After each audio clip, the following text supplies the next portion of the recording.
Good evening, ladies and gentlemen, and welcome to Teaching the Great Gatsby, a Common Core close reading seminar sponsored by America in Class from the National Humanities Center. My name is Richard Schramm. I'm the Vice President for Education Programs here at the Center, and I'll be moderating this evening's session. Before we get underway, let me take a minute or two just to introduce you to the National Humanities Center. We are located in Research Triangle Park, North Carolina. We are the country's only independent institute for advanced study in all branches of the humanities. Let me explain what that means. We are, first of all, an independent organization. That means we're a private nonprofit outfit. We're an institute for advanced study, which means the main program we run here is a fellowship program, which brings scholars from this country and abroad to the center, usually for an academic year, to research and write on topics in the humanities, subjects like history, literature and language studies, philosophy, criticism of the arts, that sort of thing. We opened in 1978, and since then more than 1,300 scholars have worked here, and they have produced about 1,300 books as a result of research done at the center. Now, the place may seem like an ivory tower, and it sort of looks like an ivory tower from these pictures, but I want to assure you that the founders did not want it to be an ivory tower. They wanted it to connect with a variety of audiences, and we were particularly interested in connecting with teachers. We do that in a variety of ways, and you can find out by going to americainclass.org. That will take you to this page, and from this page, you can link to all of the resources and programs that the National Humanities Center offers teachers. Now, let me remind you that at the end of this seminar, you can go to the seminar page for the seminar, the Teaching the Great Gatsby seminar page, and there you will find a recording of the presentation along with the PowerPoint. We invite you to plunder the PowerPoint as much as you want to. It is there for your teaching purposes.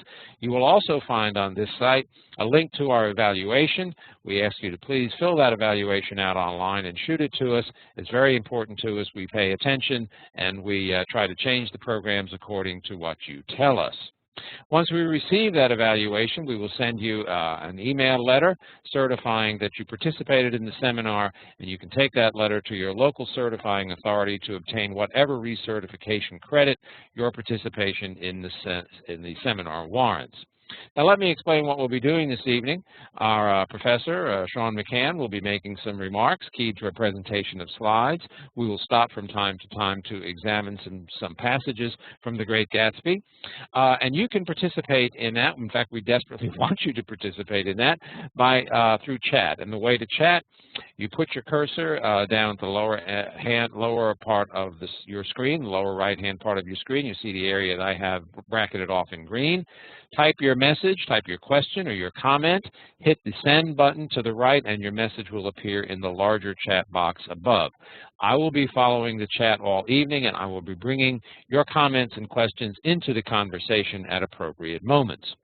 We have two goals for the seminar this evening. First, we want to develop an understanding of the way F. Scott Fitzgerald made use of the new techniques and styles of literary modernism: frame narrative, first person, point of view, manifest literary artifice, poetic symbols, compression, and excision to create a compelling and evocative story.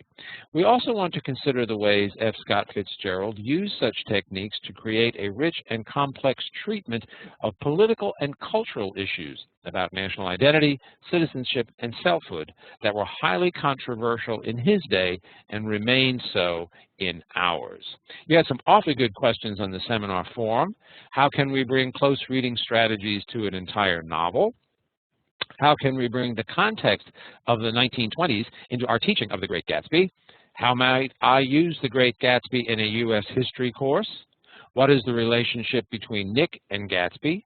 Who is Nick, and why or how do we trust him? Can we trust him? How, if at all, does the novel relate to Fitzgerald's own life? How can we handle the symbols in The Great Gatsby, the ash heap, the eyes of Dr. Eckelberg, and the molar cufflinks? And finally, how was the novel received when it was published? To lead us through those questions, we're very pleased to have with us this evening Sean McCann, a professor of English at Wesleyan University and a fellow of the National Humanities Center. Sean was here in 2001, too. He's written a great deal about 20th century literature. You see some of his publications there. We couldn't list them all on this slide. So now let me turn the program over to Sean so he can take us through a close reading of The Great Gatsby. Let me find his name here on the list, and I shall make him the presenter, and we will get underway with the heart of the matter right now. Sean, it's all yours. Hello, Richard, and hello, everybody. Thank you very much for being here with us to talk about The Great Gatsby today. It's a little bit of a strange feeling, of course, to be speaking into the disembodied ether, but I'm very happy to see the questions that people have posted and eager to hear your responses. My understanding is that we're talking today about a close reading of The Great Gatsby, and that this is especially germane to people because of the way in which the Common Core standards now emphasize close reading in high school instruction in particular. And that seems really suitable for The Great Gatsby to me. It's a book that really rewards close reading, in part because of the influences that Fitzgerald was operating under when he wrote the book. The greatest influences on him were initially the poet Keats, who he had adored in his youth and who was renowned for his ability, as he put it, to load every rift with ore, to make every detail of a poetic text count. But more directly, Joseph Conrad and Henry James, from whom he learned the technique of point of view and writing from a center of consciousness, and still more directly, Willa Cather, who he had admired greatly, so much so that he was concerned that she might think that he had plagiarized her novel, A Lost Lady in The Great Gatsby. So this is all useful to us in thinking about close reading because it really justifies the intuition that we may have that the book was written to be close read, that it's constructed with a level of artifice and attention to detail that really rewards our attention to the construction of the book. Everything in the book, I think, counts symbolically and aesthetically for Fitzgerald. But maybe even more helpfully for working with young students in particular, it's a book whose construction encourages us to think about the motivations of the characters and the tellers. Some people have asked, what do we know about Nick and how can we trust Nick? And that seems like a great question to me. This is a book that is told by a first-person narrator from a point of view. His way of telling the story about Gatsby is crucial to our understanding. I will emphasize that, in fact. I've been teaching the novel for many years to entry-level college students and upper-level college students, and they found this approach particularly useful. So let me go on and say a little bit more about what I mean. My way of getting into the novel is to ask my students, why did Fitzgerald want to tell the story of Gatsby from Nick's point of view? Why does Nick matter? How does he help us to understand the story, and what's important about him? And so the first question I ask my students is, just what do we know about Nick Carraway, and what kind of story does he tell about himself? If at one level the novel is the story of Gatsby, at another it's the story of Nick. So what is Nick's story? And here is the way I would begin with this question. Nick says to us, I graduated from New Haven in 1915, just a quarter century after my father, and a little later I participated in that delayed Teutonic migration known as the Great War. I enjoyed the counter-raid so thoroughly that I came back restless. Instead of being the warm center of the world, the Middle West now seemed like the ragged edge of the universe. So I decided to go east and learn the bond business. I came east permanently, I thought, in the spring of 22. Later we hear him say, after Gatsby's death, the east was haunted for me, distorted beyond my eyes' powers of correction. So when the blue smoke of bitter leaves was in the air, I decided to come back home. What I like to point out to my students is that Fitzgerald was an artist of extraordinary concision and excision, that he could tell a story in just a few sentences, and that there is a whole story here implicit in just a few sentences that Nick tells about himself. So what is that story would be my first question. What story do you think that Nick is telling us about himself as opposed to the story he tells about Gatsby? Okay, well, while we're waiting for that, Sean, we've already got participants doing close reading. One participant notes the ironic humor in that passage you just wrote, and another one is commenting on Nick's feigned modesty. Yes. So, yeah. Okay, here we go. Humble beginnings. My students, oh, this is interesting. My students have said that Nick may have PTSD. That never occurred to me. I mean, Hemingway's Return from the War stories. But anything else here? Now let's see. He's gone away. He's come back. Symbol of the lost generation. Okay. We have a son returning home, perhaps a prodigal son, a wanderer. That's exactly what I would say. It's a prodigal son story, I think. A boy who went off to war and then who found that the place he thought was his home didn't feel like his home, and then who rediscovers his home. Mm-hmm. To put it briefly, I would say that Nick's story in The Great Gatsby is a story about a boy who discovers he has a home because he runs into somebody who doesn't have one, and that's crucial. By the way, I don't think he's meant to seem modest. I think maybe somebody mentioned false modesty, and I think that's appropriate. Saying I graduated from New Haven in 1915 is not an example of modesty in the context of 1925. It's an example of privilege. It's Nick speaking about having graduated from Yale in Mm-hmm. terms that were most acceptable to the privileged members of societies who could have attended there. So what we know about him right from the beginning is that he comes from a privileged background, that he's been to war, that he lost his home, and that he will ultimately return to it. So I will make a big deal of that with my students. And then I will ask them to consider more. What else do we know about Nick, and how does he present himself to us? In fact, what is the very first thing that Nick tells us? Here's the first sentence of the novel. In my younger and more vulnerable years, my father gave me some advice that I've been turning over in my mind ever since. And when I discuss this novel with my students, I'll say, why is that the beginning? What does that tell us about Nick, that this is the way that he starts a story? Okay. Why is that beginning? While we're waiting for that, we have a debate going on about Nick's honesty. People are asking if he is honest. Nick says that he's one of the few honest people he knows, so he feels compelled to tell us that he's honest. Yet he's inclined to reserve judgment. Does he reserve judgment on himself too? Nick is not honest. He's writing to a girl back home who believes they're engaged while he's dating Jordan. He may be honest in contrast to many around him in New York. And then another participant asked if Nick was jaded. But here, I mean, I think what we see here is a fellow who, you know, he's in the tradition of his father. He's paying attention to his father. A person raised the word here, lineage, and I think we're talking about lineage here. And he's also perhaps questioning that lineage. He's been turning it over in his mind ever since. Yeah, that's what seems most important to me, I guess. The question of Nick's honesty is a kind of hard question, so I'd like to put it off for a little bit, and maybe we can come back to it. Okay, I'll remember to bring you back to it. Okay. What I like to point out to my students about this first line of the novel is simply that the first thing that Nick tells us is, I have a father. I have a father, and he gave me something important. Mm-hmm. And that places him in direct counterpoint to the man who's most important to him in the story, Gatsby, who is, of course, a person who doesn't have a father. As we know from this passage, the truth was that J. Gatsby of West Egg, Long Island, sprang from his Platonic conception of himself. He was a son of God, a phrase which, if it means anything, means just that he sprang from his own Platonic conception, I take it, and that he must be about his father's business, the service of a vast, vulgar, and meretricious beauty. So I think the first thing we know about Nick is that he's not like Gatsby. James Gatz has a father.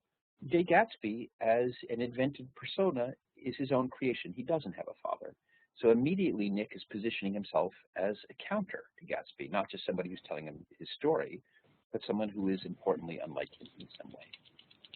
And in fact, my thought is that this is an organizing principle of the novel, that the relationship between Nick and Gatsby is not incidental, it's crucial. It's the defining structure of the novel. And so to really have a sense of what's going on in the story, we need to think, what's that about? Who are these people? Why is the relationship between them important in some way, or resonant to Fitzgerald?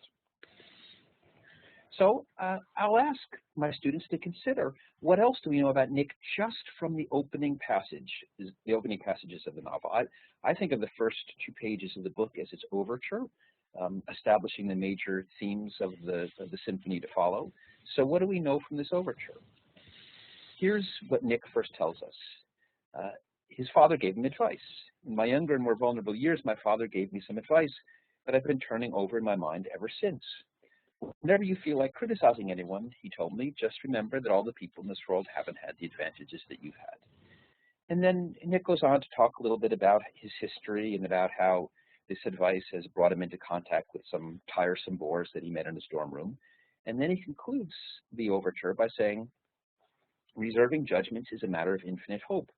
I am still a little afraid of missing something if I forget that, as my father snobbishly suggested, and I snobbishly repeat, a sense of the fundamental decencies is parceled out unequally at birth."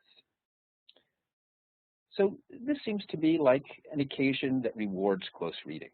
I show these passages to my students and I say, does anything strike you about the way that Nick treats his father's advice?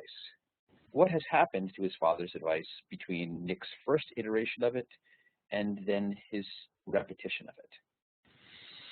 Okay. What's happened here? How has he transformed it? Let's see. In the first, he's saying that his father says that he points out that other people did not have the advantages that Nick had, and then Nick transforms that. Let's see, parceled out equally at birth. So suggesting here that Nick is transforming this into that word that we saw earlier in the chat, legacy, birthright. Would that be fair to say? Is that a question for me, Richard? Yeah, I think that's at least that's the way I read it. We haven't gotten comments here from the participants, but I think that's the way I would read it.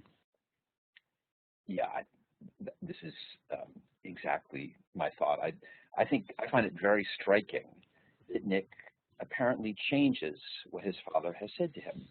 That there is one set of advice that he records his father having passed on, and then by the time he gets to the end of the passage, he's subtly altered it, but altered it in ways that have profound implications. In the first version, remember that all the people in this world haven't had the advantages that you've had. Nick's father appears to be speaking of something that we would think about as social opportunities. Some people have more wealth and education than others.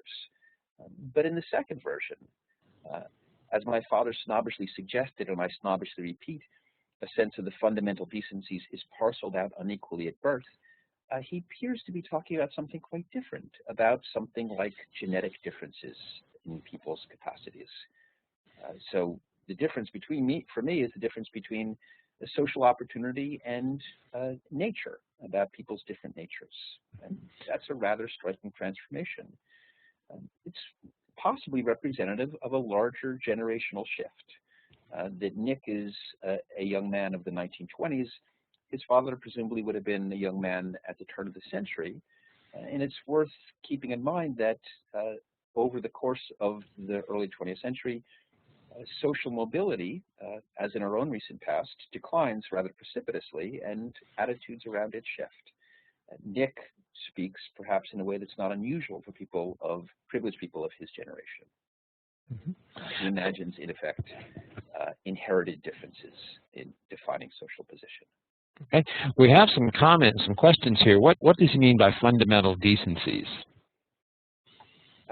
I think he means that some people are born better than others. Okay, all right, that puts it bluntly enough. Yeah. And then we also have some comments about social Darwinism here. I mean, are we tending toward social Darwinism here? I wouldn't use that term, and nobody at the time would have used that term, but yes, I think something like that. I think Nick is speaking in the matter of believing in inherited class differences, that by birth or by genetic inheritance, some people are better than others.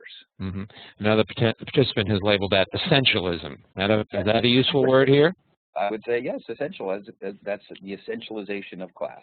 Essentialization of class. Good term. If I may, just interject one thing here. One of the questions we had in the forum is how do you bring close reading to an entire novel?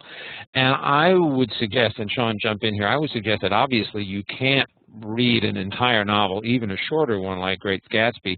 You can't read every page, every chapter closely. But I think the strategy that you're suggesting here tonight, Sean, take a key passage, in this case the first 2 pages, the overture that you called it, and really wring it dry, and you can set up by a close reading of the overture the themes that you're going to be able to work out later on in the novel. Would you think that's a good strategy for teachers to follow who have to pursue the Common Core and do close reading on these larger literary works?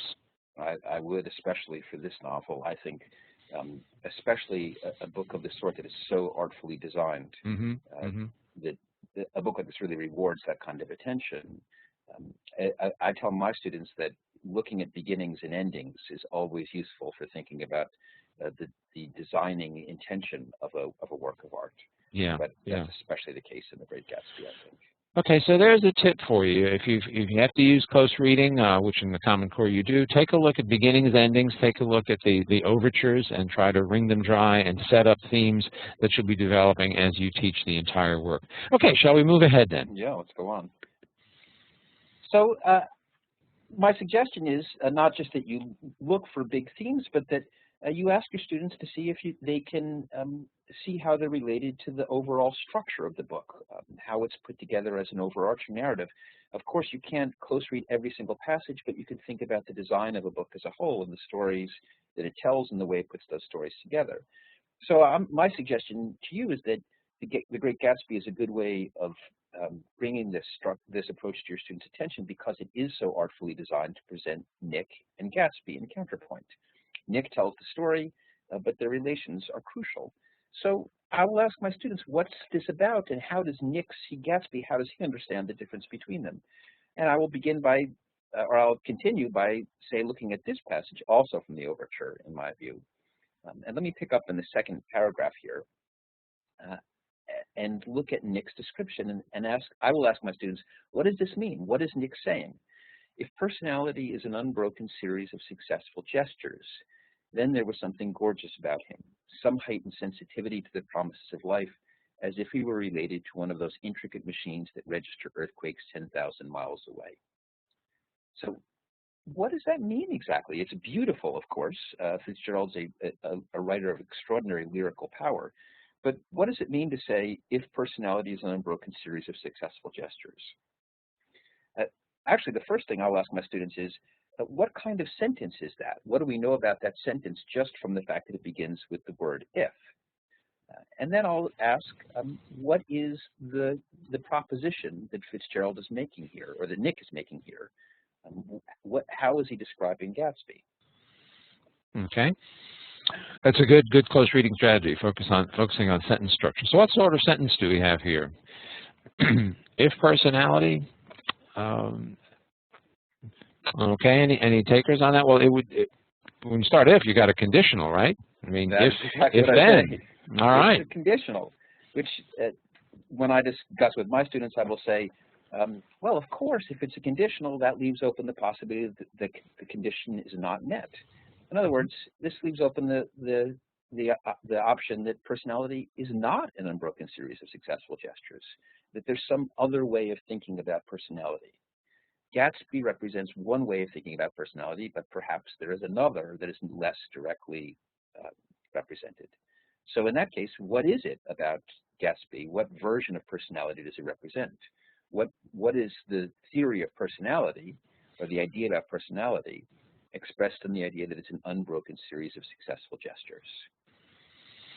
What we have here, a participant has written relating this to modernity, the advent of film, unbroken series of successful gestures suggests the kind of fragmentation you find in a reel of film.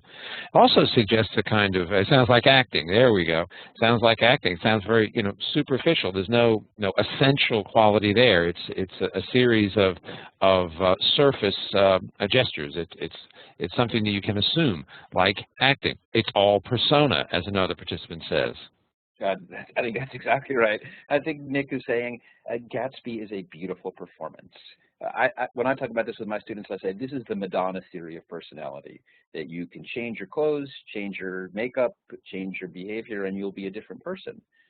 And Gatsby is extraordinarily successful about this. But of course, it's just one version of personality. It's a surface version. And indeed, the novel draws our attention to this repeatedly. In the famous line where Daisy tells Gatsby that she loves him, she says, "You resemble an advertisement. You are a created persona." Maybe even more strikingly, Owl Eyes, who Nick encounters in the library at Gatsby's house, you might remember.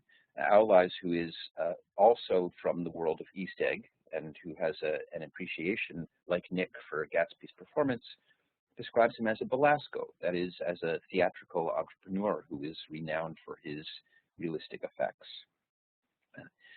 this probably won't be relevant to today's students, but Fitzgerald's readers would have known that when Owl Eyes says he knew when to stop, too, didn't cut the pages, that he's marveling at Gatsby's abilities. What Gatsby understands here is that a gentleman has a library, but he doesn't read his books. He doesn't cut the pages to read the books. That's how good Gatsby's performance is. And this is the way Nick thinks about Gatsby as well. It's such an extraordinary performance that it's always teetering on the brink of collapse. We have an interesting summation here. So Nick thinks himself to be genuine, and he considers Gatsby to be a mere performance. Yes, that's exactly what I think, yes. That is the suggestion. And we have another participant asking, why is that to be lauded? Is Fitzgerald lauding this notion of, or is Nick lauding this notion of personality that he's posited here? Yeah. Well, I don't know. I don't know whether it's to be lauded, and I'm not sure that Fitzgerald is lauding it. But one thing I think that is useful about this is that young people understand this. When you draw these issues to their attendance, they speak to them oftentimes quite powerfully. What Gatsby raises as a possibility is imitation, fraud, inauthenticity, or just to put it more simply, Gatsby looks to Nick like a poser. And of course, every young person has looked at other people and thought that person is a sham or a poser. And they've often thought or feared that they might be a poser themselves. Mm-hmm. So when I teach the novel, I emphasize this to my students, and I find that they often latch onto that quite powerfully. Right. I was correct. Let me correct here. A participant asked about lauding that notion of personality. Owl Eyes. She asks, why was Owl Eyes lauding it? He was being kind of ironic, wasn't he? I think he is ironic, but I think he marvels at Gatsby's abilities. It's a tribute to just how extraordinary Gatsby's ambition and accomplishment is that he can do this. Not anybody could pull this off. Right. Gatsby is kind of remarkable. Right. Right. We have a question we may want to come back to at the end. I think Nick likes Gatsby, admires him perhaps. Yeah, let's hold off on that for a second. Yeah, let's hold off. Yeah, that's a good one. I suspected that's right, sort of. He's a little bit like Owl Eyes. He marvels at Gatsby's extraordinary ambition and beauty. In fact, here's something that gives us a slightly different slant on this. Here's Nick, again, still in the overture, saying, when I came back from the East last autumn, I felt that I wanted the world to be in uniform and at a sort of moral attention forever. I wanted no more riotous excursions with privileged glimpses into the human heart. Only Gatsby, the man who gave his name to this book, was exempt from my reaction. Gatsby, who represented everything for which I have an unaffected scorn. So again, I will just continue with my students and say, what do we know about Nick from this and his view of Gatsby? How does this help us to understand Nick's view of Gatsby? Okay, how does this help us understand Nick's view? Well, Nick is fairly judgmental. He reserves judgment from the beginning. And we've just been asking about unaffected scorn, that term, but that is a striking phrase. Unaffected yeah, scorn. It is. Yeah, he wanted the world to be standing at moral attention forever, but then he goes east and discovers that it is not at moral attention, and he discovers a world that ultimately repels him. Indeed, yeah. Unaffected scorn, I think, is striking because, of course, it tells us that Nick doesn't have to fake it. It comes naturally. Gatsby, where it is implied, is a person who has learned how to fake everything he must perform. For Nick, it comes naturally. Yeah. We have a good question here that another one we may want to reserve till later on. Does Nick realize that Gatsby is inauthentic right away, or is it only in retrospect in the telling of the story? That's a question. Yeah. Everything is, of course, in retrospect. Yep, right. And that is what I'll hope in part my students will see in this passage, that here's a person writing in retrospect, coming back to the West from the East, writing from the autumn about events that took place in the summer. One of the close reading techniques that can be rewarding with this novel is just to look at seasons. You might remember that when there's the showdown at the Plaza Hotel, it is the hottest day of the summer, blazingly hot. And then by that evening, Gatsby's butler is talking with him about closing up the pool. The summer is over, fall is here. Nick writes from the autumn. He is an autumnal figure writing about a summer world. That's another thing I think students can sometimes understand. This is a novel about a young person writing about what happened over his summer, but writing about it now from the perspective of party time being over. And of course, Nick says, no more parties for me, no more riotous excursions. I want the world being at a sort of moral attention forever. He does tell us that he reserves judgments, but that may be something we could take with a little bit of a grain of salt. Certainly here he says, Gatsby represents everything for which I have unaffected scorn. Mm-hmm. We have a good comment here in the chat. I think Nick admires Gatsby's romantic readiness. He acknowledges that though he doesn't like what Gatsby stands for, bootlegging, false persona, he admires something essential inside him. He is also admiring Gatsby's pure motives, if not the means he goes to get Daisy. But those motives are different from Tom's, Daisy's, Wolsheim's, and Jordan's. Yeah, maybe so. I think that's exactly right. I think this is all about Nick romanticizing Gatsby and seeing him as extraordinary and beautiful, maybe pure, admiring him in some way. And I think the book in this manner sets up a rather remarkable and extraordinarily artful structure where we get two stories, Gatsby's story and Nick's story. We have two protagonists. We have two narrative arcs, one about how Gatsby comes from the west to the east and dies in the east, the other about how Nick goes from the Midwest to Europe, comes to the east, and goes back to the Midwest. We have perhaps two views of personality.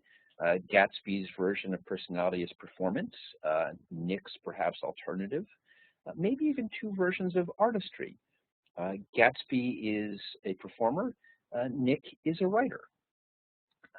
And all of this is interesting in and of itself, but for some students, it's very helpful to think about this as being more concretely related to Fitzgerald's life. And that makes a lot of sense to me. Of course, Fitzgerald, in some ways, was a lot like Gatsby. He was renowned in his own day, rightly so, for being beautiful and glamorous and alluring and charming, for living with his famed wife, Zelda, a life of riotous excursions, youth and glamour, rock and roll before its time, living fast and declining quickly. Closely related to this, in Fitzgerald's own mind, I think, and in the mind of his contemporaries, is something that's less obvious for us today, but something that we should be aware of, which is the fact that Fitzgerald was an entertainer in the very new and burgeoning world of consumer mass culture. He made most of his money writing stories for what were called slick magazines. They were named slick for the laminated paper on which they were printed, but they were the dominant form of mass culture in the 1920s. Movies are a new industry. Radio is a brand new industry. Most people still get their entertainment from reading material, and they'll get it from magazines like the Saturday Evening Post in particular. This is how Fitzgerald sustained the really glamorous lifestyle that he lived. He published many stories for the Saturday Evening Post, and the magazine, which was such a prominent venue of mass culture at the time, could afford to pay him extremely well. So over the course of his career, he made more than $3 million in our terms just writing stories for the Post. This was something, though, about which Fitzgerald was quite ambivalent. He regarded it, as did his friends, as something subartistic. In fact, there's this quite striking letter to Hemingway from 1929 in which Fitzgerald describes himself as essentially a prostitute in writing these stories. And that's the way that Fitzgerald's accomplishments were often viewed by his contemporaries. He was very close with some of the leading figures of artistic modernism in the 1920s, people like Hemingway and Edmund Wilson, who were extremely serious about literary sophistication and accomplishment, and people who often treated Fitzgerald with disdain. His friends could be quite cruel to him. Wilson was cruel to him. Hemingway was famously cruel to him. They treated him as an intellectual lightweight. They made fun, for example, of the fact that he wasn't a very good speller. And My impression is that Fitzgerald was extremely sensitive about this. One way we know this is that when Willa Cather told him that she approved of The Great Gatsby, Fitzgerald called up his teacher, Christian Gauss, at 1 o'clock in the morning to mention her approval. So I think one of the ways to think about the book is to see that it's playing all of this out in the two sides of the novel. That is, we get two versions, perhaps, or this is a way that it's helpful for students to think about the book sometimes. We get two versions of Fitzgerald. We get the Gatsby version and we get the Nick version. We get the performer and entertainer and hustler, and we get the moralist and writer and sober commentator, the person who puts it all into structure. It's interesting, I think, in this light to note that when Nick listens to Gatsby tell his stories, he describes it as being like, as you'll see in the very last line of this passage, like skimming hastily through a dozen magazines. And the point here is that everything that Gatsby says about his past is a cliche. So not only is he an inventive persona, but the invention is threadbare and worn and completely familiar. This, if we could just raise this one question, this goes back to the forum questions about to the extent to which this is autobiographical. Participant writes here, so this could be somewhat autobiographical. Would you say it's not autobiographical in the sense of rehearsing actual events from Fitzgerald's life, but it is autobiographical on a deeper, more psychological level? Would that be fair to say? That's what I think, yeah. I think okay. It's a work of art that does something extraordinary with what I suspect. I can't prove this, of course, but my intuition is that the book is responding to anxieties that Fitzgerald reasonably had about his own life and work and career. And in the chat here, people have been talking about Nick being in the world of Gatsby, but not really of it, seeing himself as an outsider. And one participant writes here that the word Raja, which he used in the right here, this quote, connotes a foreigner, the other. Yeah, that's true, I think. But at least what Nick mentions here, which probably would have been more striking, is that it's just a complete convention of magazine fiction of the time, that the way that Gatsby speaks is in the language that he's taken right out of mass culture. So everything that he says is virtually a quotation. There's nothing at all that seems original or particularly plausible about him until, of course, he shows the medal from Montenegro. That is, I think, the way Nick thinks about himself, attracted to somebody like Gatsby, but thinking of himself as not being part of his world. When I teach the novel sometime with my students, I'll suggest that Nick is a kind of Prince Hal figure, and that Gatsby is a sort of Falstaff from Shakespeare's Falstaff and Prince Hal from Henry IV, Part 1 and 2. And then we have a story about a young man from an illustrious background who slums for a while with somebody who he's intoxicated by, but also a little bit distrustful of. In fact, I'll ask students to consider a little bit closer what Nick says in that overture. And let me ask you now to look at this a little bit more closely. Here's Nick. I'm going to continue with the passage we read before, saying, look, I came back in the autumn. I want the world to be at a sort of moral attention forever. And then he tells us, Gatsby, who represented everything for which I have an unaffected scorn. No, Gatsby turned out all right at the end. It is what preyed on Gatsby, what foul dust floated in the wake of his dreams, that temporarily closed out my interest in the abortive sorrows and short-winded elations of men. So I think a question naturally follows. What does Nick mean? What does it mean to say that Gatsby turned out all right at the end? How does Gatsby turn out? Well, turns out dead in the pool. He is in the pool and dead. I think, with my students, this has a big effect. It has a big effect on me even thinking about it right now. Here's a storyteller who's talking about somebody whose beauty he marvels at, but he says, look, he turned out all right because he's dead. He's not around any longer. I think the implication here pretty clearly is that a living Gatsby is problematic for Nick, but a dead Gatsby is beautiful, which is a kind of interesting scenario. Nick loves Gatsby when he's no longer alive to be an issue. Alive, he might have been more of a serious problem. So what does that mean? Why would he be a problem when he's alive? Well, Nick says, it is what preyed on Gatsby, what foul dust floated in the wake of his dreams that temporarily closed out my interest in the abortive sorrows and short-winded elations of men. So to follow up, I'll say to my students, what does Nick mean by this? What is the foul dust that floated in the wake of his dreams? What or who is the foul dust that floated in the wake of Gatsby's dreams, excuse me? Okay, what foul dust is it? We've got a lot of dust in this novel. You're riding through the dust fields all the time between Long Island and Manhattan. But what foul dust floats in the wake of his dreams? Well, they do have that dust. You do have the kind of moral wasteland there between Manhattan and Long Island. Well, I mean, he's left a lot of lives. A lot of lives have been ruined around him. To get any takers on this question? On any what takers? Foul dust is? Foul dust? Okay, we've got comments here. The relationship between Tom and Daisy, moral authority, the reality could be the foul dust. Gatsby is a victim of the emerging mass consumerism Fitzgerald both disdained and embraced. Okay, so where do we go with foul dust? That all seems right, and that's the kind of stuff my students will say to me, and I will try and press them to do what seems to me like the most effective kind of close reading, which is to be specific. Let's take Nick's metaphor seriously and think about what floats in Gatsby's wake. So let's think about Gatsby as a ship headed in a direction. What comes along behind him? And let's try and be as concrete as possible. What or who could be the foul dust floating in his wake? Okay. Myrtle. Myrtle. Good answer, I think. Yeah. Yeah.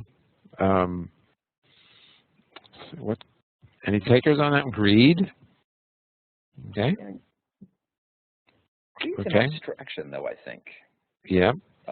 West Egg is foul dust. Gatsby could have not get anything right according to Daisy. Daisy, foul dust. Death of the American Dream. Again, fairly abstract.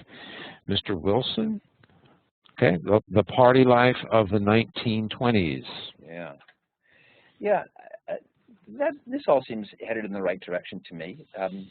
Let me just note that when I talk about this with undergraduates at Wesleyan, they will oftentimes want to say, it's Daisy and it's Tom. They're the foul ones. They're the ones we hate, which I find deeply understandable. But I will, in that situation, press my students to take the metaphor as literally as possible. If Gatsby is a boat and there's foul dust floating in his wake, can the foul dust be Tom and Daisy?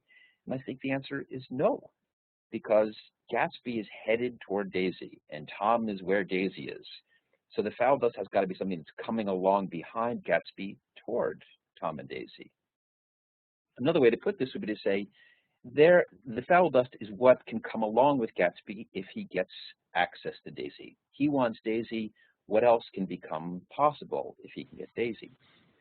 And I think the short answer, in my view, to this, or the answer that I hope my students will come up with, and that as I repose the question, they usually will, are these people. The people who come to Gatsby's parties. Gatsby, of course, throws the parties to get access to Daisy. They are the way that he gets entry to Daisy's world.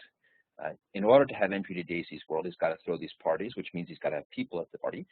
If Daisy comes to the party, these people get to rub elbows with her, and they get to rub elbows with Tom. In other words, if Gatsby is headed toward Daisy, then some of these other people may be coming along as well. So who are these people? The names are written down. It's worth noting on a timetable dated July 5th, the day after Independence Day. And the names are rather striking. This is a famous passage in the novel, the famously comic list of names of the people who attend Gatsby's party. So they are the Stonewall Jackson Abrams, the Fish Guards and the Ripley Snells, the Denceys and S.B. Whitebait, Maurice A. Flink, and the Hammerheads, and Beluga, the tobacco importer, the Poles and the Mulreadys, and Cecil Roebuck and Cecil Schoen, and Gulick, the state senator, and Newton Orchid, who controlled films par excellence, and Eckhouse, and Clyde Cullen, and Don S. Schwartz, and Arthur McCarty, and the Catlips, and the Bembergs, and G. Earl Muldoon, brother to that Muldoon who afterwards strangled his wife, Da Fontana, the promoter, James B. Rocket Ferret, who came to gamble, and when Ferret wandered at the garden, it meant he was cleaned out, and associated traction would have to fluctuate profitably the next day. So what do we know about these people? What's important about them? And how do they compare to Daisy and Tom and Nick? Okay, what do we notice about them? Well, we've got a whole bunch of names there, and a lot of them are ethnic names. And Daisy and Tom represent old wealth, and these are new money. There it is right there. They don't have to worry so much about associated traction fluctuating profitably the next day, Tom and Daisy, but Mr. Rotgut Ferret does. Yeah. Fair enough? One of the things to note about this, by the way, that our students might be interested in is that this is a reference, the bit about Rotgut Ferret, that's a reference to market manipulation and insider trading. The stock price of associated traction will have to fluctuate so that Ferret can make back the money that he's lost. So this is a recognition that the world of finance is not entirely legitimate, say. What I like to note about this passage, and that my students will frequently observe, is, of course, that it's, yes, new wealth. It's people who were involved in businesses that would have been regarded as seedy in Fitzgerald's day, entertainment, boxing, politics, the movie business, but more significantly, these are the names of immigrants and the children of immigrants. Pohl, Mulready, Robeck, Schoen, Gulick, Cohen, Schwartz. These are Jews, Poles, Catholics, Irish, Italian, etc. Not the white Anglo-Saxon Protestant elite. All of which would have been, in Fitzgerald's day, incredibly resonant. It would have spoke volumes to Fitzgerald's contemporaries in a way that's now a little bit hard for us probably to get a handle on, although the issues are still quite relevant to our day. So what I will point out to my students when I'm talking about this novel is that it was published the year after the passage of the Johnson-Reed Immigration Restriction Act, which shut down to a trickle immigration from Europe to the United States, a regime that lasted until 1965. That legislation was the consequence of great anxiety about the changing ethnic nature of American society. That is, immigration restriction was not justified primarily on political or economic grounds. It was justified on the sense that the immigrants to the United States were racially different from the existing population and were changing the culture of the country. These views, the views that are expressed in the novel most directly by Tom Buchanan, of course, it's important to realize were not in any way unusual or impolite or even very controversial. So the man here on the left, Lafayette Stoddard, was a very prominent voice of anti-immigration sentiment, of nativist sentiment. He was an avowed racist. He was a proud racist, and he was honored for this. He was an extraordinarily prestigious man. He was a graduate of Harvard. He had many illustrious friends and exercised great influence in society. And he was one of an interlocking network of very prestigious and influential people at the time. The other, who is referred to directly in the novel, is the famed Madison Grant, a close friend of presidents and mayors, and an important person in New York local society, who had a view of history and society that explained it all in terms of racial origins. So here's his racial map of Europe, which views Europe as defined by the three competing races that occupy the continent: Nordics, Alpines, and Mediterraneans. Here's an advertisement for a book that was published by one of Fitzgerald's colleagues, Kenneth Roberts, who wrote often and with great popularity for the Saturday Evening Post. So this is an example of the kind of thing that, say, Daisy and Jordan would have seen while they were flipping through magazines. Such expressions, Roberts' view that the American nation was founded and developed by the Nordic race, appeared often in the Saturday Evening Post in the early 20s. The magazine was full of anti-immigrant and nativist and anti-Semitic thought.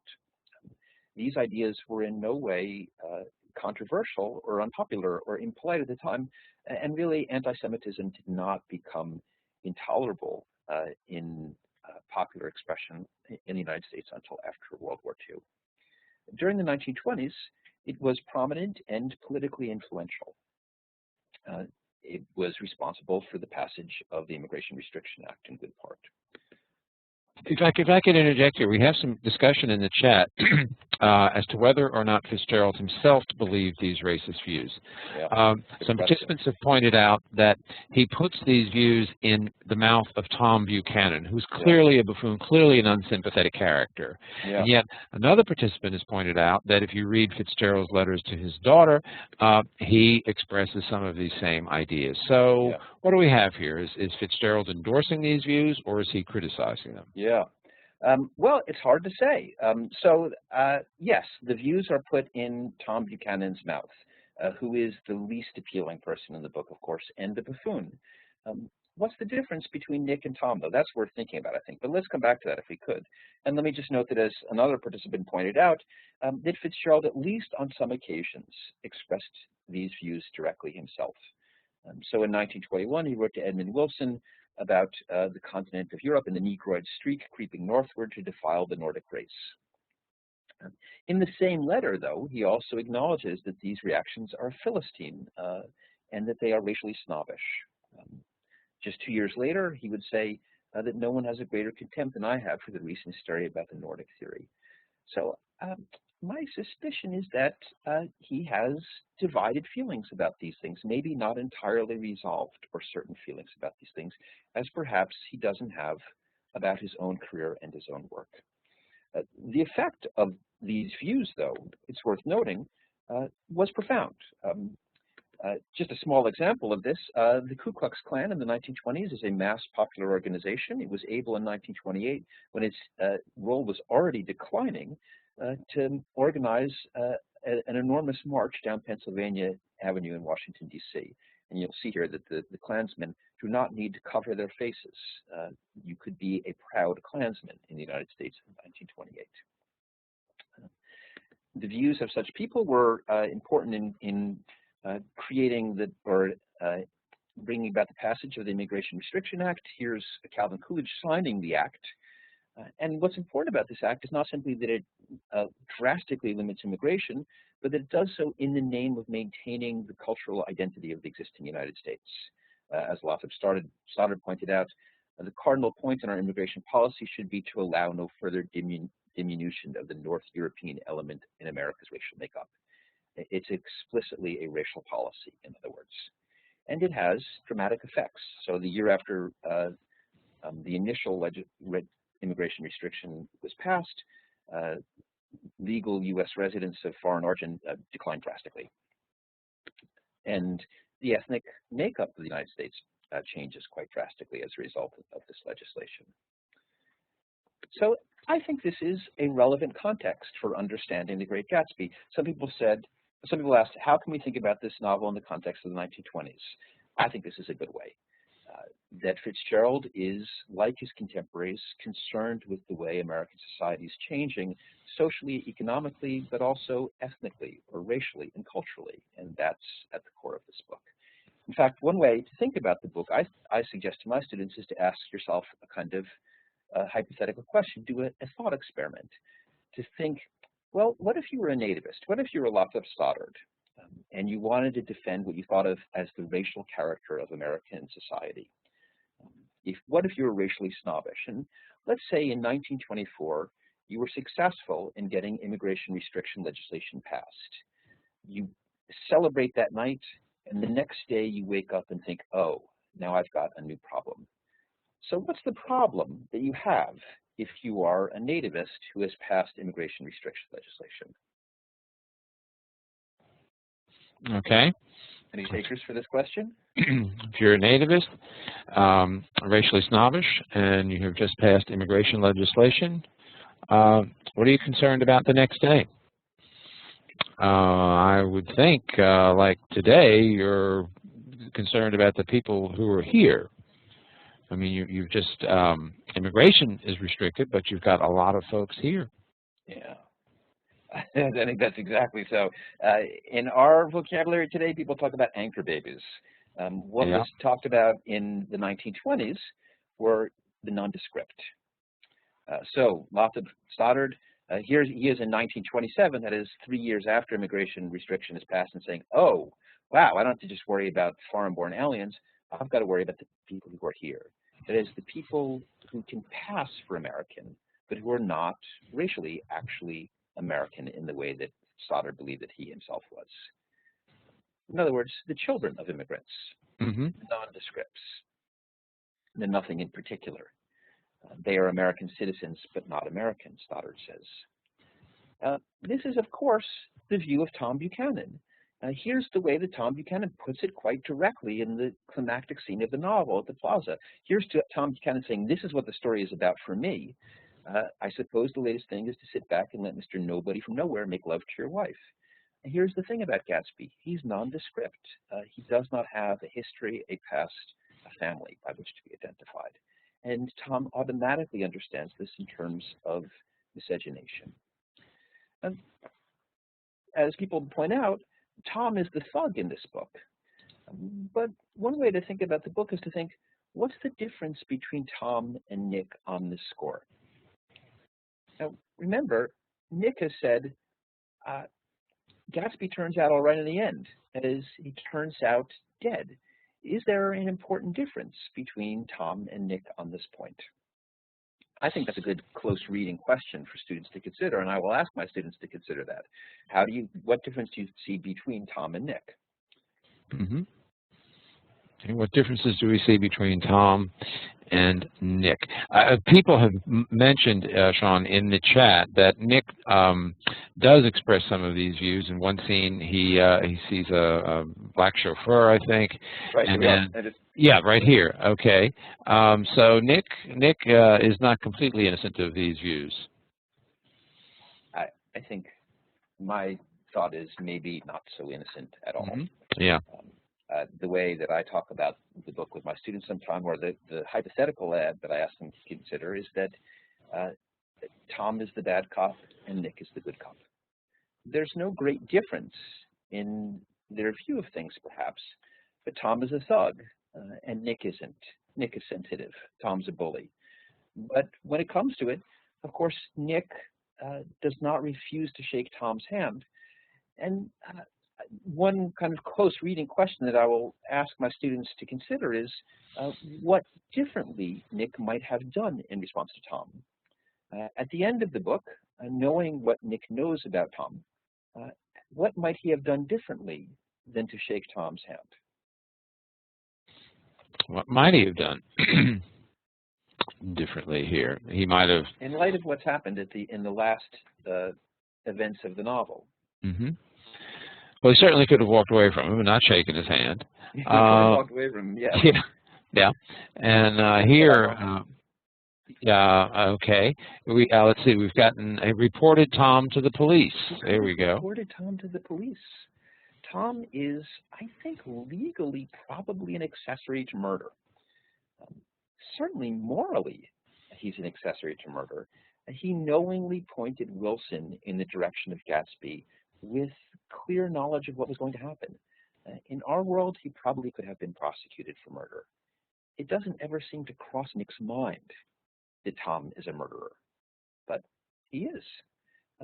As in fact, Daisy is a killer as well. And part of the artful design of this book is to set up Nick and Gatsby as kind of foil characters, people who can be seen in parallel but whose differences we can also recognize. But as somebody suggested earlier, that there's a similar kind of pairing in the contrast between Gatsby and Myrtle. Gatsby is, of course, the beautiful dreamer who desires Daisy. Myrtle is the ugly dreamer who desires Tom. Gatsby is the man who can put on a set of beautiful clothes and become the advertisement of the man. Myrtle is the person who changes clothes repeatedly in the effort to achieve some kind of status mobility in the world and to win Tom Buchanan. Tom Buchanan arranges for the death of Gatsby, and Daisy runs down Myrtle. That is, we've had a scene of possible rivalry and displacement where the rivals get killed off by the people with whom they would compete most directly. So Nick has no apparent judgment about any of this, and that's rather striking. But as somebody noted, there are occasions when Nick speaks the language of Tom or comes close to it. Even in Nick's most lyrical passages, some of the most beautiful writing in the book. So here's the passage in which Nick and Gatsby approach New York City. When Gatsby has shown Nick the medal from Montenegro, and Nick says, "Oh, it's all true then.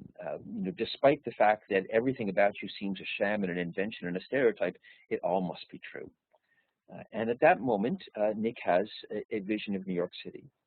The city rising up across the river in white heaps and sugar lumps, all built with a wish out of non-olfactory money.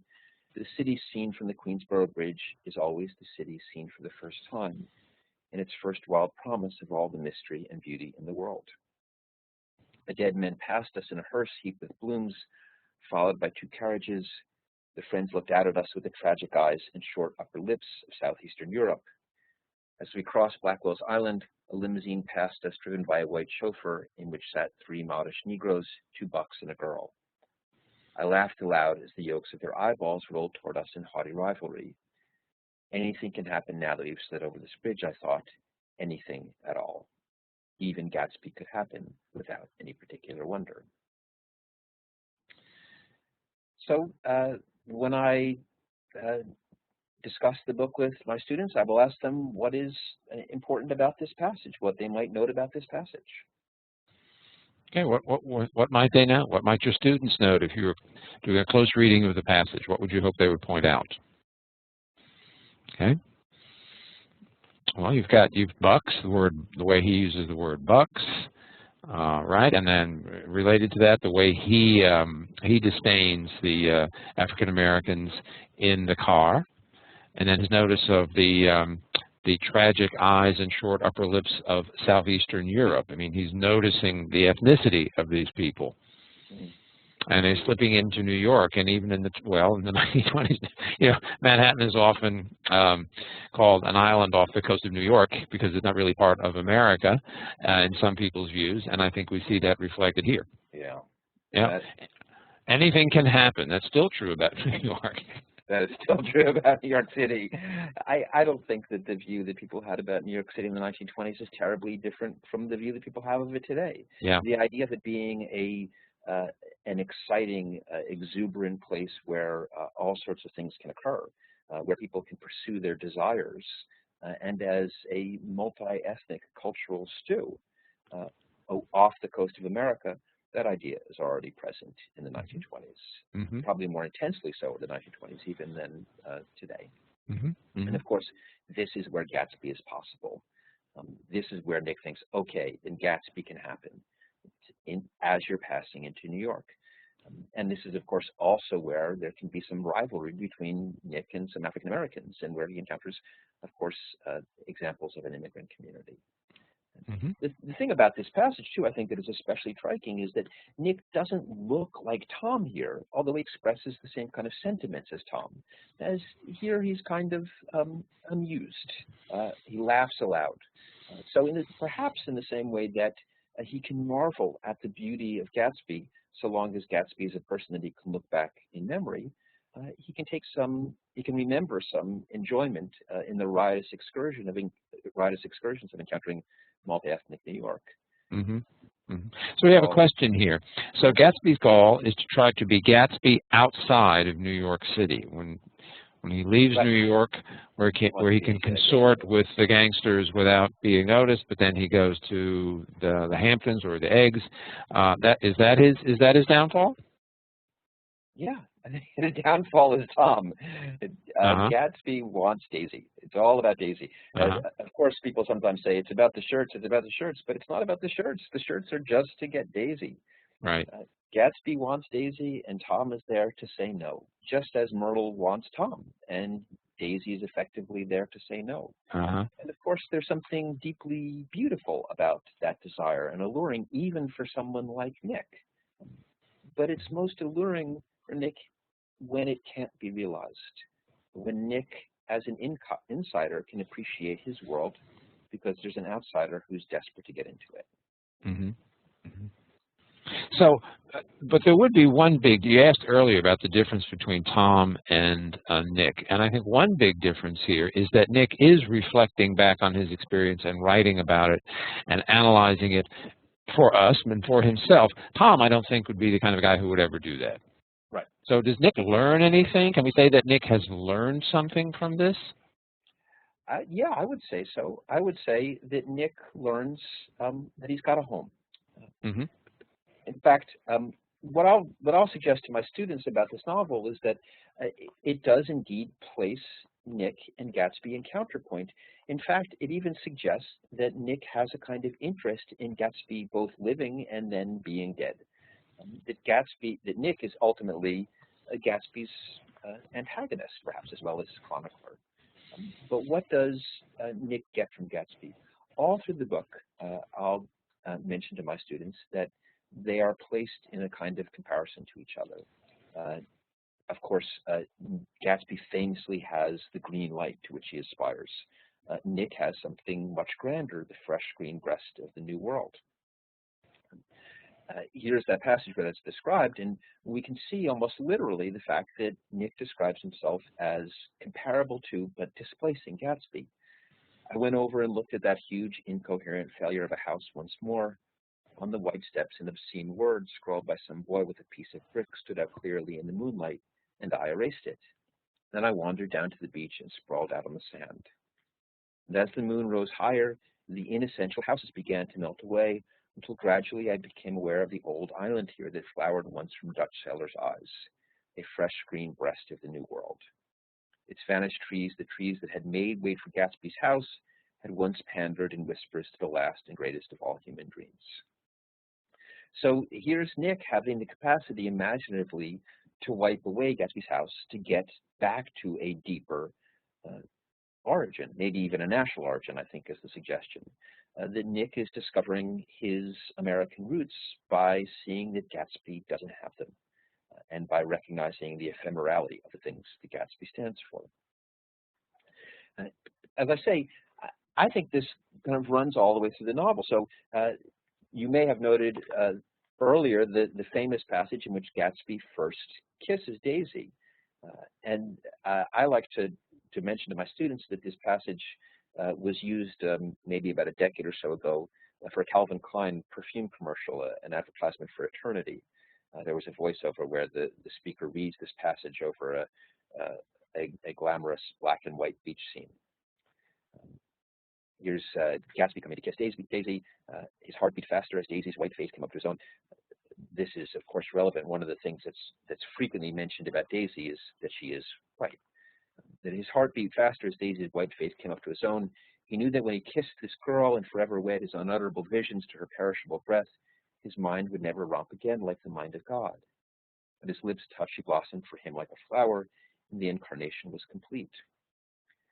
Through all he said, even through his appalling sentimentality, I was reminded of something, an elusive rhythm, a fragment of lost words that I had heard somewhere a long time ago. What I had almost remembered was uncommunicable forever. So it's appropriate that this passage was used for a perfume commercial because from Nick's perspective, Gatsby's recollection of kissing Daisy is appallingly sentimental. I think the suggestion here is that it's like listening to his stories and flipping through a dozen magazines, that this offends Nick's taste. But in offending Nick's taste, it reminds him of something deeper, something that is an elusive rhythm, a fragment of lost words that he cannot recall. I think the implication here is not that that this is in any way unfortunate for Nick. I think the idea that he's got something deep that he cannot put into words is a mark of his authenticity. Gatsby is shallow, Nick is profound, at least in Nick's telling. And indeed, this passage could be seen as a kind of foreshadowing for what's going to happen at the end of the novel. So if we think about the book as putting together two stories, Gatsby's story and Nick's story, Gatsby's story is a kind of romantic story of aspiration and defeat. It's a kind of Ozymandias story, like the Shelley poem Ozymandias. That is, it's a story of the aspiration for grandeur coming up into conflict with the hard resistance of the world, represented by Tom Buchanan. And of course, there is pathos to that story. But in the end of the book, Gatsby is dead. But that story is placed in counterpoint to Nick's story, which is a prodigal son story. And Nick's story of returning home follows very neatly on Gatsby's death, so that we get a kind of decline and resurrection, or as I put it to my students, a story about disenchantment and reenchantment. After Gatsby loses Daisy, Nick mentions about how grotesque the world must seem to him, material without being real, how grotesque a thing a rose must be. That is what it's like to live in a disenchanted world, a world stripped of value and meaning, a world like an ash heap that is just empty, dead stuff. And his funeral is a kind of culmination of this. That is, we see the destruction of Gatsby's hopes and dreams and their ultimate triviality. And the funeral scene ends with allies getting fittingly to sum this all up and say of Gatsby, the poor son of a bitch. Very strikingly there, though, the narrative continues. Right after Gatsby's funeral, there's a space break, and then Nick tells his story, the story of his past. One of my most vivid memories is of coming back from prep school. So, in my view, this is the enchantment or the reenchantment that follows the disenchantment.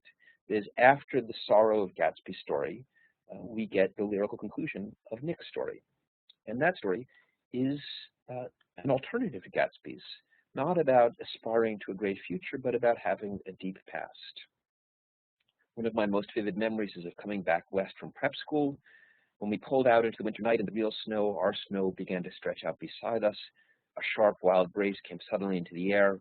We drew in deep breaths of it, unutterably aware of our identity with this country for one strange hour before we melted indistinguishably into it again.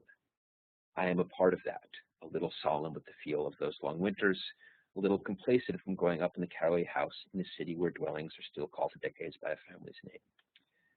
So what does Nick learn? Nick learns that he has a country.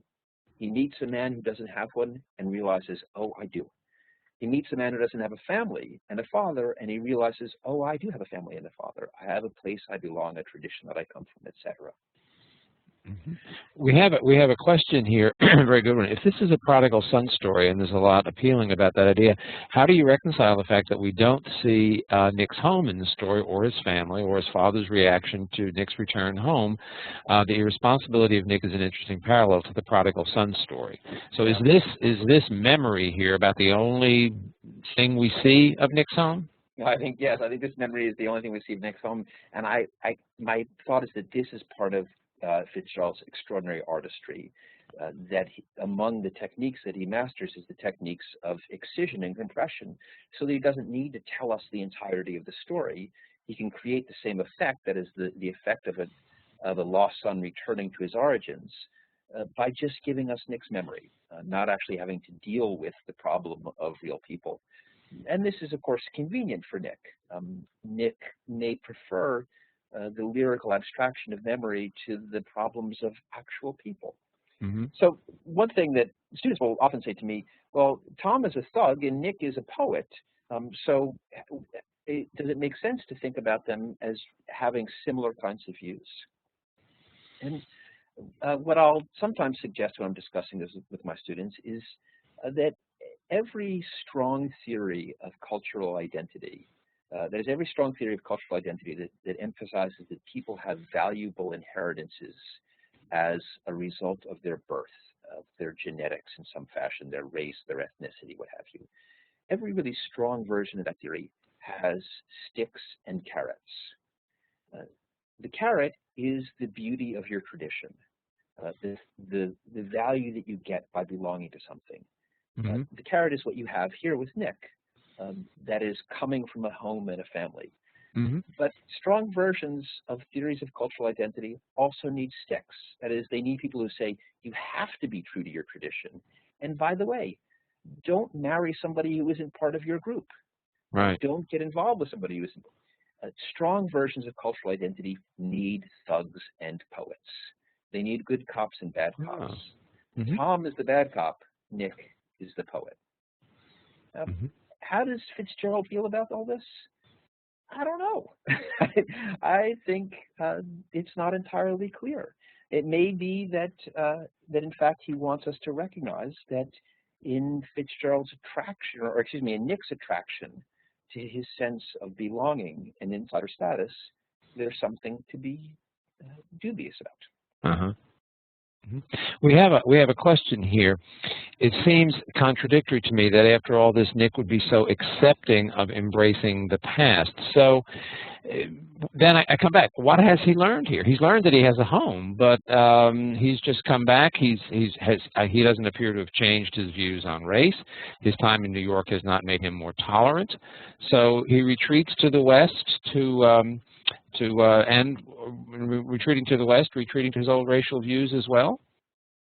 Yeah, no, I think he's learned to embrace them. As I say, in my way of thinking about the novel from this perspective, Nick is a little bit like Prince Hal in Henry IV. That is, first he goes on a kind of sojourn in strange parts. He has riotous excursions. He lives in a world that is not his own. But ultimately, he knows he's got a destiny to which he must return. And because he's experienced riotous excursions in other parts, he realizes that that destiny is great and beautiful, that it belongs to him and is valuable for that reason. One nice touch about this particular passage here is that really striking line where Nick says, "The real snow, our snow, began to stretch out beside us." Yeah, his snow. He owns the snow. It's real because it's ours. This is the core of all strong versions of cultural identity. It matters because it belongs to us. Right. One of our participants some time ago, the chat has really been going by fast and furiously here, noted that this description sounds like something you'd find in a Currier and Ives print. Yeah, perhaps so. Yeah. Yeah, quintessentially American, nostalgic American. Yeah, deep nostalgic American, yeah. But I think part of the genius of Fitzgerald's artistry is to suggest that running just underneath that Currier and Ives image, there's Tom Buchanan, that there is a kind of nasty side that's necessary to this sense of belonging. That perhaps Tom needs to have met somebody, excuse me, perhaps Nick needs to have met somebody like Gatsby and had somebody like Tom be there to break him up. In order to understand where he belongs. And here we have a question here. Does Nick ultimately take his father's original advice? Has he come back home that much? Yeah, I'm not seeing it. Yeah. I don't think there's any evidence to that. No, he hasn't developed a whole lot of tolerance and acceptance of other people's foibles and the awareness of his own great advantages in any kind of positive way, I think.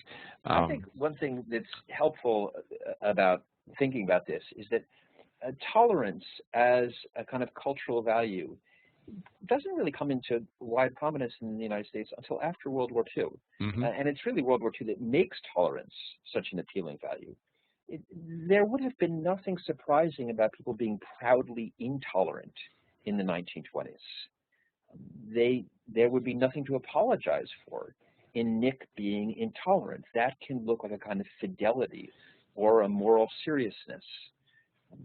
In fact, I think one way to think about Fitzgerald is that he has deep anxieties that he is a kind of party boy and a Luftmensch, a lightweight, and an entertainer.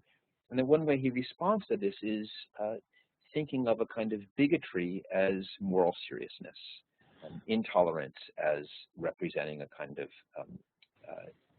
sincerity, which is, of course, not unusual. Well, so we're now here at the end of our seminar here. We're taking a somewhat dim view of Nick. Readers in the 1920s, would they take that similar dim view, or would they think, well, Nick was right? Nick was upholding traditional American values against this nouveau riche guy who was consorting with criminals and lower types. Yeah, I think in the 1920s, the opponents of Nick's view of things were few and far between. Nick really does represent the dominant perspective. By the way, in my experience, students oftentimes get this, but in particular, I've had some really striking experiences with, I've done some teaching with students who are imprisoned, and so students who have different backgrounds than the ones that I usually encounter at an elite liberal arts institution, and they have a view of the Great Gatsby that's quite striking, and they latch onto it pretty quickly. Their view is basically Gatsby's a criminal and a hustler, and Nick is a snob, and the story is about their encounter, and that's pretty compelling. Just as an aside, here's the model, or one of the models, for Gatsby's home.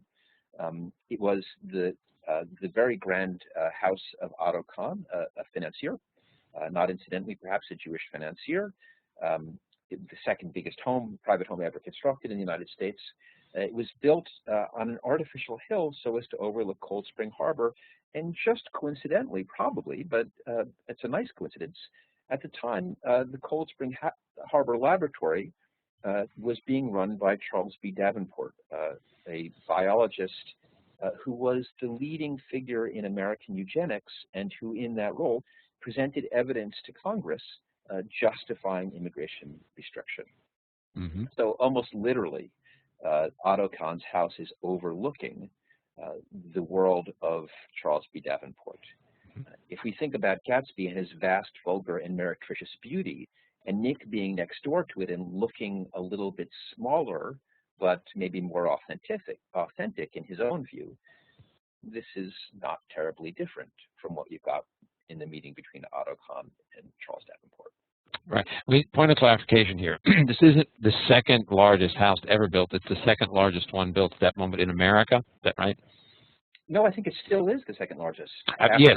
Okay. So, but the second largest one in the United States. Yes, in the United States. Okay. Yeah. The largest being the one in Asheville. Right. Biltmore Estate. Biltmore, yeah. Exactly. Biltmore Estate. Yeah. Yeah. Built on a real mountain. Right. Yeah, yeah. We had some questions here from a participant asking how this seminar relates to Common Core, and I would suggest that the themes, I mean, in the Common Core standards, you can develop the themes in your teaching however you like, but what I think Common Core focuses on more is the technique, and what I hope that we have given you tonight are some close reading questions and some close reading approaches that will help you direct your students to indeed read Gatsby more closely. So I hope that's the way we have connected with the Common Core tonight. Not so much with our themes, but with the way we have approached it and the text-dependent questions that Sean suggested this evening. Like, you know, what is the foul dust? Precisely. Go to the text, and then you've got the list of names there, and you can ask your students to talk about the list of names. So that's sort of text-dependent questioning of the text. Any other suggestions here from the participants about how what we've done this evening might relate more closely to Common Core? I'd certainly like to see suggestions there, because we do try to make these really useful for teaching. So, okay, shall we move on then? Yes, the question about the PowerPoint, and yes, indeed, you will have the PowerPoint. It will be on the website after the seminar. You can go to the Great Gatsby website, and you can plunder it there. Okay, Sean? A final note for me is, again, a kind of suggestive possible historical coincidence, maybe not even a coincidence. There was a Senator Carraway in the 1920s, senator from Arkansas. And there was the story in the New York Times in 1922 of Carraway condemning a man named Harry Bulaski, a dapper young man who was a smuggler and a hustler who managed to deceive many people, including one of Fitzgerald's Princeton contemporaries who went on to commit suicide. So, of course, there were plenty of models for Gatsby in real life. And our own students may have examples that they can think of as well, of people who have been beautiful and glamorous performers whose authenticity may be in doubt, and of the racially snobbish people who may take some pleasure in condemning them. Mm-hmm, mm-hmm. And I think we've answered I promised that we get back to our question about Nick's honesty, and I think we've answered that. How can we trust Nick? You know, what is our final judgment about his honesty? Yeah. Well, I don't know. I think it's interesting that in that final conversation with Jordan, Jordan charges him with this, and Nick says, I'm 30 years old, in effect saying, look, I'm too old to worry about hurting your feelings. I have larger concerns. In other words, I think your suggestion is to Jordan, I have to be true to myself before I'm responsible to you, which is, I think, consistent with the overall presentation of his persona in this book. Yeah. Yeah, and then finally the question about Nick's admiring Gatsby. I think he may actually have in some way, in the sense that Gatsby was this self-made creation, this work of art, and that might explain why he thinks Gatsby ended well. You know, as a work of art, he would have just deteriorated, but dying there at that moment, he is preserved as a work of art, like Keats's Grecian Urn. Right, exactly. That seems exactly right.